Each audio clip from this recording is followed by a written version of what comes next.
Hello, in my rebuttal, I'd like to address three things that my opponent talked about. The first thing is economic feasibility. So, the main point that my opponent makes with this is that in the current day, autonomous vehicles are not economically feasible. But the problem with that is that not only does the question address the future and the continued development of autonomous vehicles, but any innovation that has been made over the years is probably going to seem expensive at one point or another. But in the future, that changes. So that doesn't cause reason to stop innovating.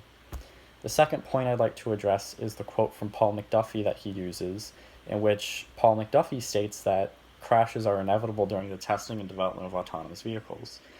While I've preemptively addressed this in my own debate, physics dictates, autonomous or manual, that accidents are going to happen, and unfortunately, with accidents, lives will be lost. But that's no reason to stop innovating. You look at something like space exploration, where there was a national travesty on television in which lives were lost while we were continuing our innovation towards, finding out more about space and what's out there, and if we're the only people or, living beings in the universe, all of that stuff, innovation, it's not going to stop just because some lives are lost. I mean, it happens. That would translate to war. In war, tons of lives are lost, but people still fight them because they have a reason to, a belief to. And the same thing is true with innovation. Lastly, ethics and safety. So that would assume, first of all, that humans are moral and ethical.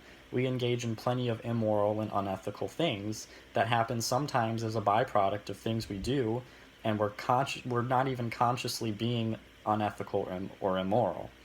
And lastly, real quick, is just that, as mentioned by my opponent, there are safer alternatives to autonomous vehicles, presumably, but there are also alternatives and supplements that could aid in determining guidelines for programming regarding morals and ethics.